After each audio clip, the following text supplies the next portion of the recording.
یہ بھائی کہتے ہیں کہ میں نے اپنی زوجہ کو ریٹرن ایک طلاق دی، وہ پیگننٹ تھیں تو ان کی عدت کیا ابھی سے سٹارٹ ہو جائے گی، یا یہ طلاق ویسے انہوں نے پوچھا طلاق ابھی پڑ جائے گی یا جب عدت گزرے یعنی پیگننسی ختم ہوگی پھر 3 حیض ہوں گے پھر طلاق پڑے گی؟ تو بھائی جان طلاق تو جیسے آپ نے الفاظ زبان سے نکالے نا، یا کسی کو کہا کہ طلاق لکھ دو فوراً طلاق پڑ جاتی ہے،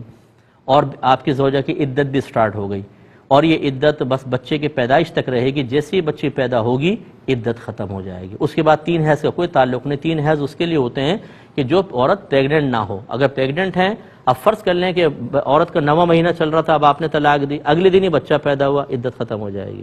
اور یا پھر جیسے ابھی آپ نے 2 یا 3 مہینے کا ہے تو ابھی 6 مہینے تک عدت چلتی رہے گی۔ اور میری گزارش یہ ہے، بس ہم تو کبھی مشورہ بھی دے ہی دیتے ہیں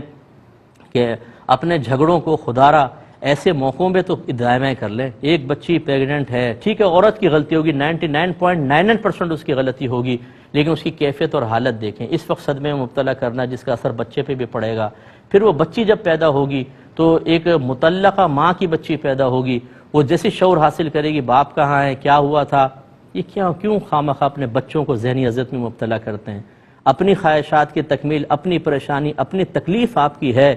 بچوں کی ذہن پہ کیا بوجھ پڑے گا، ان پہ کیا منفی اثرات مرتب ہوں گے، وہ کتنے لوگوں کے تانے سہیں گے، وہ لوگوں کی سوالیہ نگاہوں کا کیسا سامنا کریں گے، انہیں اسکول کالج میں جواب دینے میں کیا مشکلات پیش آئیں گی، ان کی پریشانی نہیں ہے۔